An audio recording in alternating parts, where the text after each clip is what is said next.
नमस्कार दोस्तों, मैं संतोष कुमार सिन्हा आप सबका स्वागत करता हूं अपने यूट्यूब चैनल में जिसका नाम है स्टॉक लर्निंग।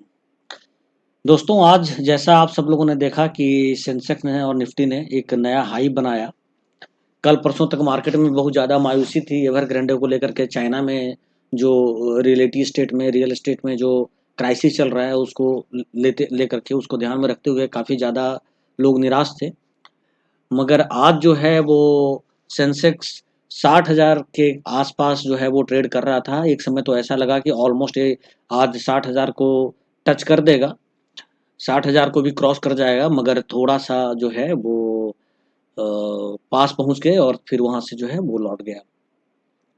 तो ये जो कल तक मायूसी और आज अचानक से हर्षोल्लास का सारे स्टॉक शेयर मार्केट में, चाहे वो भारत का हो या वो यूएस का हो या खुद चाइना का ही क्यों ना हो, तो आखिर अचानक ऐसा हुआ क्या रातों रात कि लोग जो थे वो लोगों ने जो है सो सोचा कि चलो भाई, अब कोई डर नहीं है, किसी तरह की कोई चिंता वाली बात नहीं है, अब बाई करना स्टार्ट कर दो।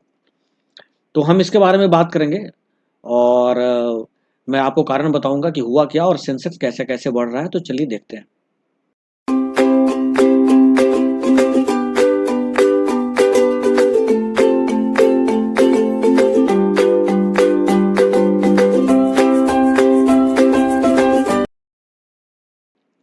तो दोस्तों, जैसा मैंने आपको बताया कि सेंसेक्स और निफ्टी ने एक नया हाई बनाया है आज, और उम्मीद मैं कर रहा हूँ कि शायद कल ये 60,000 का जो आंकड़ा है इसको भी पार कर जाए और एक रिकॉर्ड 50,000 से हम 60,000 की ओर जाएं, तो एक हमें लगेगा कि हमने एक नई मंजिल पा ली, एक नया आयाम छू लिया हमने।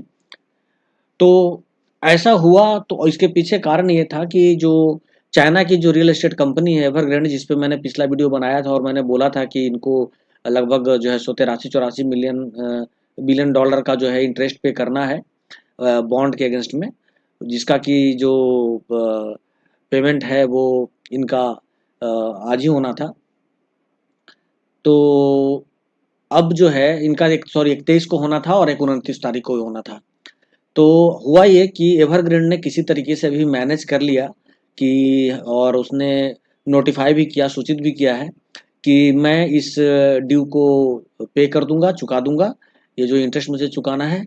तो जब उसने ये लोगों को बताया और इस तरह का उसने नोटिफाई किया, तो मार्केट में एक उम्मीद की लहर दौड़ गई कि भाई अब जो है सो लग रहा है कि जो क्राइसिस है, ये क्राइसिस जो है अब दूर हो जाएगा। और मैंने पहले भी बोला था कि इसको लेमन ब्रदर्स से कंपेयर ना करें, थोड़ी सी दिक्कत तो होगी, मगर भारतीय बाजार में ज़्यादा जो है वो दिक्कत वाली बात नहीं होगी, क्योंकि हमारे यहाँ जो डीआईआई जो है, जो डोमेस्टिक इन्वेस्टर्स हैं, वो अब काफ़ी ज़्यादा वेल फंडेड हैं, डीप पॉकेट है उनका, तो वो मार्केट को काफ़ी हद तक संभाल सकते हैं। हालांकि एफआईआई का इम्पैक्ट तो पड़ता ही है उनके भागने का, लेकिन फिर भी डीआई जो है उस कमजोरी को कहीं ना कहीं से वो उसको फील करने की कोशिश करते हैं, उस गैप को। तो आइए आगे बढ़ते हैं और देखते हैं कि क्या रहा। तो जैसा कि आप देख रहे हैं कि आज जो सेंसेक्स है ये 59,885.36 पे क्लोज हुआ, और कल का क्लोजिंग था, इसका प्रीवियस क्लोजिंग था 58,927.33। ये आज ओपन हुआ था 59,358 पे। तो आप देख रहे हैं यहीं पे आप सीधा सीधी देखेंगे तो कम से कम 400 पॉइंट का आपको नजर आएगा, 400 450 पॉइंट का जो है वो गैप के साथ ओपन हुआ था, यानी मजबूती के साथ ओपन हुआ था। और ये हाई गया देखिए 59,957, यानी कि मात्र 43 पॉइंट्स ये पीछे रह गया अपने 60,000 के एक नए रिकॉर्ड को बनाने से। और लो इसका रहा 59,243। इसका लो भी जो था वो कल के प्रीवियस क्लो से ज्यादा था। जैसा कि आप इस चार्ट में देख रहे हैं कि दिन भर खरीदारी चलती रही और धीरे धीरे मार्केट जो है वो मजबूत ही होता चला गया, और आज मार्केट में कहीं भी किसी भी एंगल से कोई भी कमजोरी नजर नहीं आई। दूसरी चीज आपको मैं बताना चाहूंगा कि यहाँ जो मैक्सिमम स्टॉक्स थे वो ग्रीन में ही थे, यानी आज चौतरफा जो बोलते हैं कि खरीदारी वाला दिन था, तो चौतरफा खरीदारी हो रही थी। और इसके अंदर बैंक ने भी पार्टिसिपेट किया, इसके अंदर जो है वो स्टील ने भी पार्टिसिपेट किया, इसके अंदर फिनांस ने भी पार्टिसिपेट किया, इसके अंदर ऑटो कंपनी ने भी किया, इसके अंदर आईटी कंपनी ने भी किया, इसके अंदर फार्मा कंपनी ने भी किया, इसके अंदर कुछ केमिकल कंपनी ने भी पार्टिसिपेट किया। तो हर जो है सेक्टर में एक जो हर्षोल्लास था और एक खुशहाली जो है वो देखने को मिल रहा था, और मैक्सिमम सेक्टर में आज बढ़ोतरी देखी गई। अब आइए कुछ आंकड़ा पे बात करते हैं। 25 जुलाई 1990 को जो हमारा सेंसेक्स था वो मात्र 1000 था, यानी आप ये देखिए आज से हम 11 साल पहले, 11 साल पहले नहीं, मैं कहूँगा 31 साल पहले 1000 पे सेंसेक्स चल रहा था। 15 जनवरी 92 को ये 2000 हुआ, 11 अक्टूबर 99 को ये 5000 हुआ, 7 फरवरी 2006 को ये 10,000 के आंकड़े पे पहुंचा था, 2006 यानी आज से 15 साल पहले। फिर अगले साल ही ये एक साल में ही 11 दिसंबर 2007 को ये 20,000 पे पहुंच गया, 20,290, यानी कि डबल हो गया एक साल, मैं बोलूं एक साल 8 महीना के अंदर में। उसके बाद फिर ये अप्रैल की मैं बात करूं तो 2017 में ये 30,000 पे पहुंचा, यानी कि फिर से 10,000 बढ़ने में इसने 10 साल लगा दिए, क्योंकि आपको पता है कि 2008 का लेमन ब्रदर का क्राइसिस भी आया था, फिर 9/11 था और भी बहुत तरह की चीजें थी, 2010 में भी मंदी आई थी, तो थोड़ा सा मार्केट जो था काफी ज्यादा स्टेगनेंट था।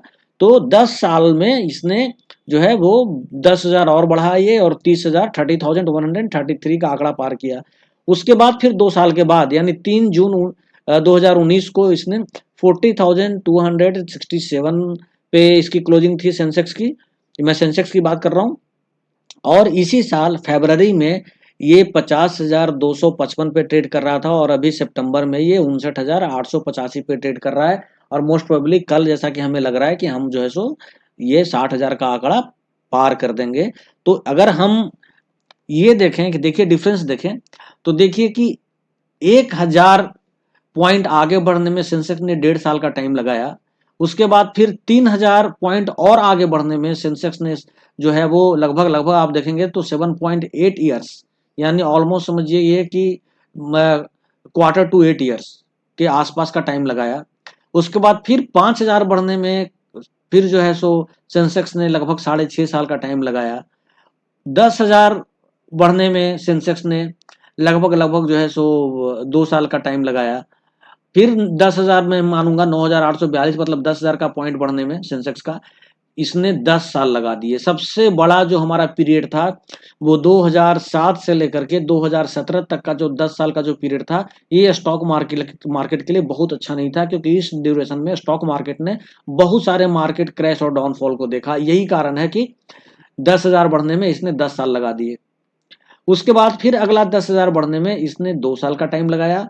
फिर अगला इसको मैं बोलूंगा 10,000 बढ़ने में इसने 1.7 ईयर्स, यानी अगेन क्वार्टर टू 2 ईयर्स, 2.25 साल का टाइम लगाया।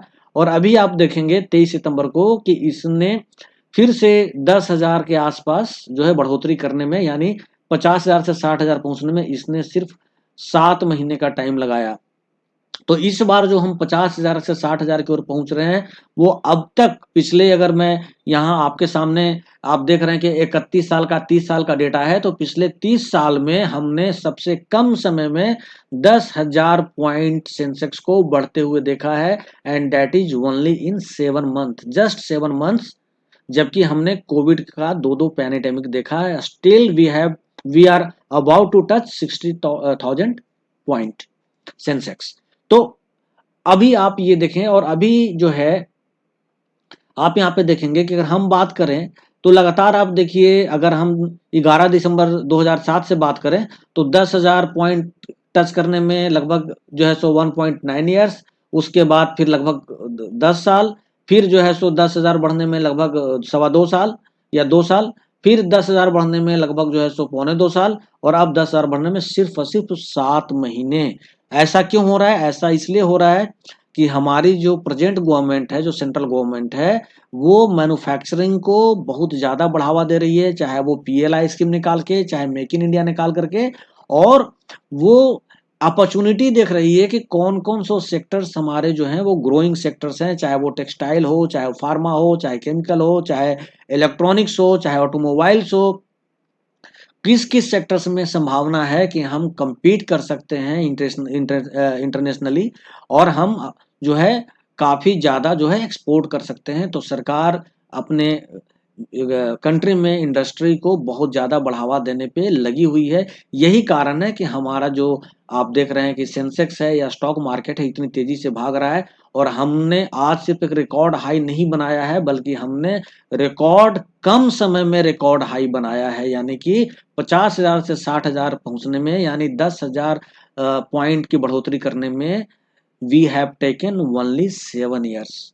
It's not a small achievement, but it's matter of proud. तो दोस्तों, अब हम आगे कुछ न्यूज़ देखते हैं। जो मैंने आपको बताया कि मार्केट में चारों तरफ जो चहुओर जो हर्षोल्लास का जो आज माहौल था, और जो लोगों के चेहरे पे मुस्कान थी कि आज जो है स्टॉक मार्केट काफ़ी भाग रहा है, काफ़ी ऊपर जा रहा है, और शायद हम लोग एक आज नया रिकॉर्ड 60,000 पॉइंट सेंसेक्स का बनाए, और निफ्टी भी ने भी अपना एक रिकॉर्ड बनाया है आज।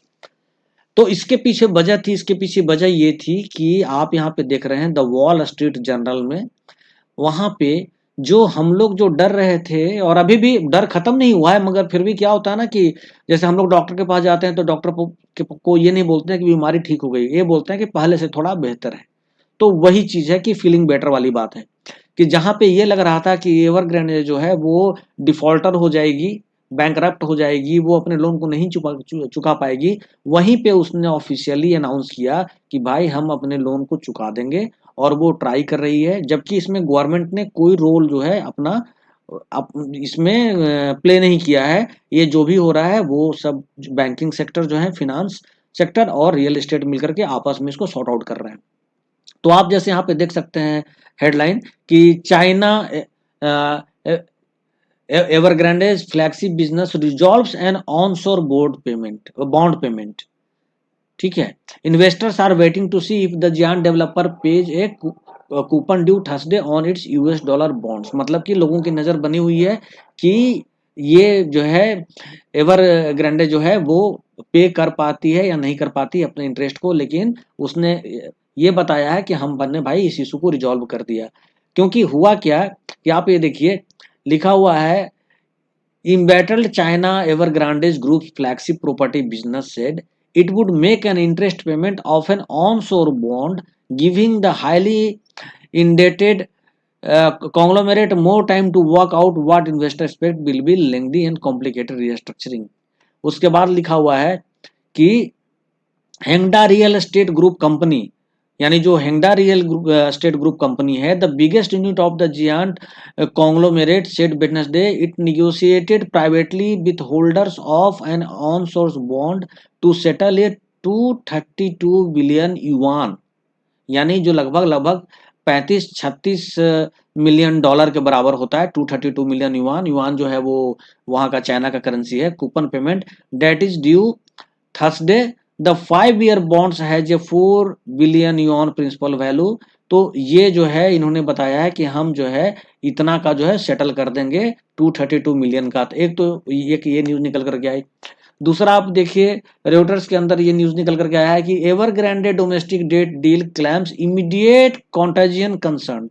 उसमें इन्होंने कहा है कि एवरग्रांडे जो है 3,333 yuan, Asia's biggest junk bond issuer, is so entangled with the China's border economy that its fate has kept global stock and bond markets on फलाना फलाना फलाना। तो इसमें जो मेन पार्ट है, वो मेन पार्ट आपको मैं बताता हूँ। इसमें ये कहा गया है कि जो चाइना का जो सेंट्रल बैंक है उसने अपने जो है बैंकिंग सेक्टर में कुछ पैसे डाले हैं, ताकि जो है बैंक पे कोई इंपैक्ट ना पड़े अगर ये डिफॉल्टर हो तो यहाँ पे देखिए लिखा हुआ है, China Evergrande agree to settle interest payment on a domestic bond on Wednesday while the Chinese central bank injected का मतलब क्या होता है, डालना, injected cash into the banking system, temporarily soothing fears of imminent contagion from the debt laden property developer. यानी कि वहां का जो चाइनीज सेंट्रल बैंक है उसने बैंकिंग सिस्टम में कैश डाला ताकि इसका कोई एडवर्स इफेक्ट ना हो, अगर ये नहीं भी चुका पाती है तो बैंकिंग सिस्टम क्रैश ना हो। तो ये सब जो न्यूज जो बाहर निकल करके आई, तो इस कारण सब लोगों ने एक राहत की सांस ली, और उसके बाद जो है वो चारों तरफ जो स्टॉक एक्सचेंज है उसमें एक अच्छा माहौल बना और अच्छी खासी खरीदारी हुई। यहाँ पे देखिए फिर एक न्यूज जो है वो आया, ये सब कल का और आज का न्यूज है। China Evergrande says it has resolve A scheduled payment, यानी कि एक शेड्यूल्ड पेमेंट जो है ये करेगी, इसने इशू को रिजॉल्व कर दिया है। अब ये जो है नीचे में मैं आपको कुछ और दिखाता हूं, ये देखिए, China Evergrande Group's main unit has said it has resolved an interest payment due on one of its domestic bonds on Wednesday, offering some relief to the jittery markets that had been edged over fears that a massive default of China's number 2 property developer could, मतलब ये इसका ये कहना है कि इसने जो है अरेंजमेंट कर दिया है। और यहाँ पे देखिए नीचे मैं शॉर्ट में सुना रहा हूँ, वही बात है कि Hengda real estate group said in a statement on Wednesday it has resolve one coupon payment due on Thursday on its Shenzhen traded 5.8% सितंबर 2025 बॉन्ड, यानी कि इसने भी जो है वो पैसे का इंतजाम कर लिया। अगला न्यूज देखिए, ये भी रोटर्स का है कि चाइना का नियरेस्ट इंटरेस्ट पेमेंट डेडलाइन, यहाँ पे भी जो है इन्होंने वही बात कही है। फिर आप हर जगह जो है इसके बारे में जो न्यूज आया है, ये देखिए यहाँ पे आया है कि चाइना एवरग्रांड टू पे interest on a small part of 250 billion यूनान डेट्स, यहाँ पे भी वही बात जो है सो कही गई है। और यहाँ पे जो है ये लिखा गया है China Evergrande group owns over 250 billion yuan and with interest payments of more than इतना इतना ड्यू दिस मंथ अलोन, मगर इन्होंने जो है वो अरेंजमेंट कर लिया है।